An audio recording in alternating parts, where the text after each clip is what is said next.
नमस्कार बंधुरा रान्नाशाले सबाइके स्वागत जानिए आजकेर भिडियोटी शुरू करछि। आशा करी सबाई खूब भालो आछेन। आज आमी आपनादेर साथे शेयर करब एकदम सहज पद्धतिते किभाबे बड़ी देওয়া যায়।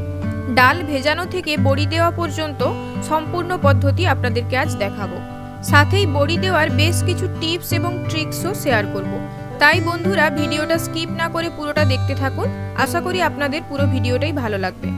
बंधुरा सबार बाड़ीते तो एई रकम पाटा बा बाड़ थाके ना, ताई जादेर बाड़ीते पाटा नेई तारा एई रकम नेटेर ओपरेও बड़ी दिते पारेन।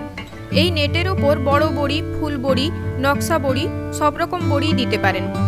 এতেও বড়ি খুব ভালো হয়। বড়িগুলো শুকনো হয়ে যাওয়ার পর নেটের উপর থেকে বড়ি খুব সহজেই তোলা যায়। আমার দাদু এই নেটটাকে একটা ফ্রেমের মধ্যে কিভাবে সেলাই করছে দেখে নিন। আপনারাও এইভাবে ফ্রেম বানিয়ে তাতে বড়ি দিতে পারেন। নেটটাকে খুব ভালো করে টান দিয়ে দিয়ে সেলাই করতে হবে, যাতে বড়িগুলো দেওয়ার পরে নেটটা নিচের দিকে ঝুলে না যায়। এবার দেখুন এখানে একটা গ্লাস মেপে 2 গ্লাস বিউলির ডাল নিয়ে নেওয়া হলো। এটা প্রায় 500 গ্রাম মতো ডাল হবে। এবার ডালের মধ্যে জল দিয়ে ধুয়ে নিতে হবে। ডালের মধ্যে কিন্তু সাদা সাদা এক ধরনের পাউডার লাগানো থাকে, তাই ডালটাকে খুব ভালো করে জল পাল্টে পাল্টে ধুয়ে নিতে হবে।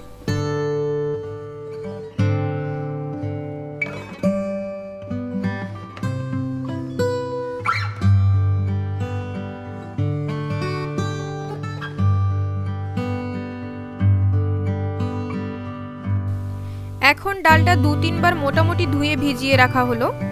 এরপর বিকেল বেলা ডালটা ভিজে যাওয়ার পর আবার ভালো করে ধুয়ে নেওয়া হবে। এরপর বিকেলে ফিরে আসব, দেখবেন ডালটা ফুলে কতটা বেড়ে যায়। ডালটা ভিজিয়ে রোদে রাখা হলে ডাল খুব তাড়াতাড়ি ভিজে যায়। দেখুন বন্ধুরা, সকালবেলা ডালটা ভেজানো হয়েছিল, এখন বিকেলে ডালটা ভিজে কতটা বেড়ে গিয়েছে। এখন এটা আরো কয়েকবার জল পাল্টে পাল্টে পরিষ্কার করে ধুয়ে নিতে হবে। আপনারা চাইলে ডালটা ভেজানোর সময়ই ভালো করে ধুয়ে পরিষ্কার করে তারপর ভিজিয়ে রাখতে পারেন।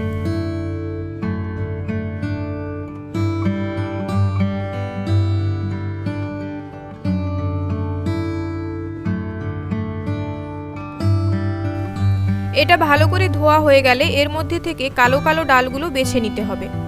তবে কেনা ডালে যদিও বেশি কালো কালো ডাল থাকে না, তাও যেই কয়েকটা থাকে সেগুলোকেই বেছে নিতে হবে, তাহলে বড়িগুলো পরিষ্কার সাদা সাদা হবে। দেখুন কালো কালো ডালগুলো বেছে নেওয়া হয়ে গিয়েছে। এবার সন্ধেবেলায় ফিরে এলাম। এখন ডালটা বেটে নেওয়া হবে। ডালটা জল থেকে ছেঁকে ছেঁকে মিক্সার গ্রাইন্ডারে নিয়ে নিতে হবে। ডাল বাটার সময় ডালের মধ্যে জলের পরিমাণটা কম দেওয়া হলেই বড়িগুলো ভালো হয়। বেশি জল দিলে তখন বড়িগুলো পাতলা পাতলা হয়ে যায়, তাই জল কম দিয়েই ডালটা বাটার চেষ্টা করবেন।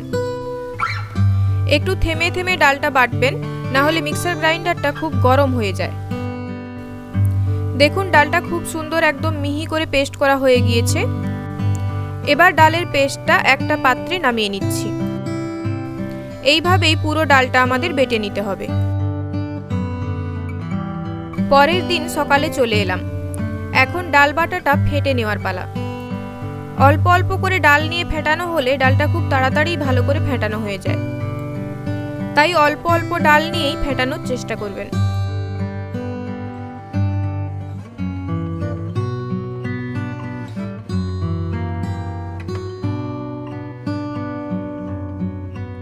দেখুন বন্ধুরা, ডালটা প্রায় 10 মিনিট মতো ফেটানোর পর এটা বেড়ে প্রায় 3 গুণ হয়ে গিয়েছে। ডালটা ভালো করে ফেটানো হয়েছে কিনা বুঝতে হলে জলের মধ্যে সামান্য ফেটানো ডাল দিয়ে দেখবেন। যদি ডালটা পুরোটা ভেসে ওঠে তাহলে বুঝবেন ডালটা খুব ভালো করে ফেটানো হয়ে গিয়েছে। তারপর এর মধ্যে পরিমাণ মতো লবণ দিতে হবে। ফেটানোর আগেই যদি লবণ দিয়ে দেওয়া হয় তখন কিন্তু ডালটা ফেটাতে অনেক বেশি সময় লাগে। এরপর এর মধ্যে সামান্য আদা বাটা, গোটা জিরে এবং কালো জিরে দিয়ে আরও 2 মিনিট মতো ফেটিয়ে নিতে হবে, যাতে সবকিছু ভালো করে মিক্স হয়ে যায়।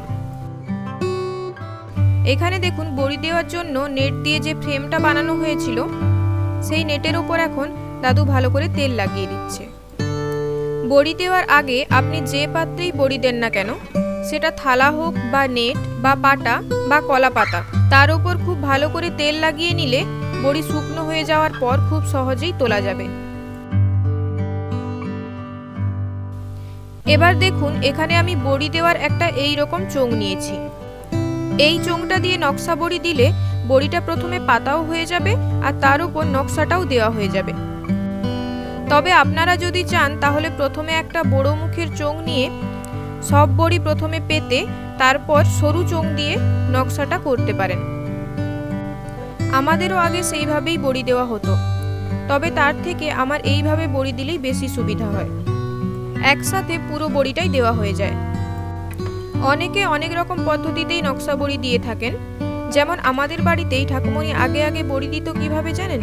প্রথম দিন মোটা চোঙে শুধু নকশা বড়ির এইরকম নিচটা পেতে রেখে দিত, তারপর পরের দিন এর ওপর এই নকশা দিয়ে কমপ্লিট করত, যার ফলে বড়িগুলো একটু উঁচু উঁচু হতো।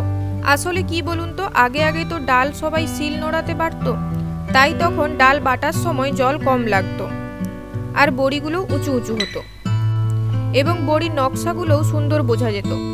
কিন্তু এখন মিক্সার গ্রাইন্ডারে ডাল বাটার জন্য জল তো তুলনায় একটু বেশি লাগেই, আর তাই বড়িগুলোও পাতলা পাতলা হয়ে যায় এবং বড়ি শুকনো হয়ে যাওয়ার পর নকশাগুলো অনেকটা ঢেকে যায়।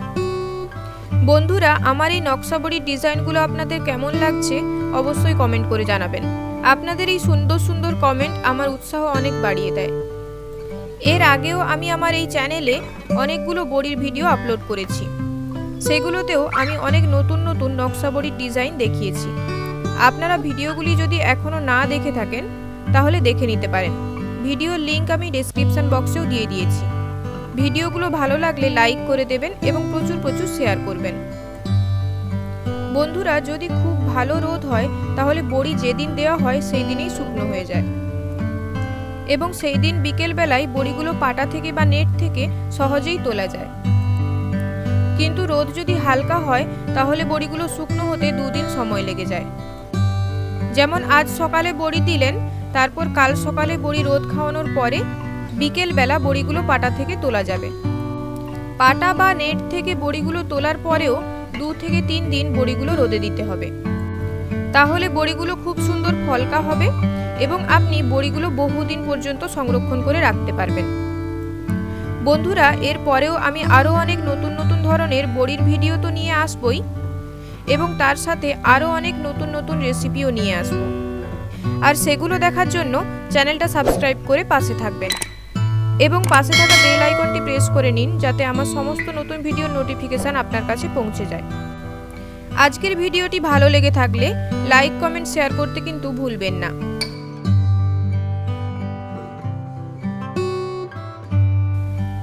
বন্ধুরা, আজকের মতো ভিডিওটি তাহলে এই পর্যন্তই। আবার দেখা হচ্ছে অন্য কোনো ভিডিওতে। ভালো থাকুন, সুস্থ থাকুন, ধন্যবাদ।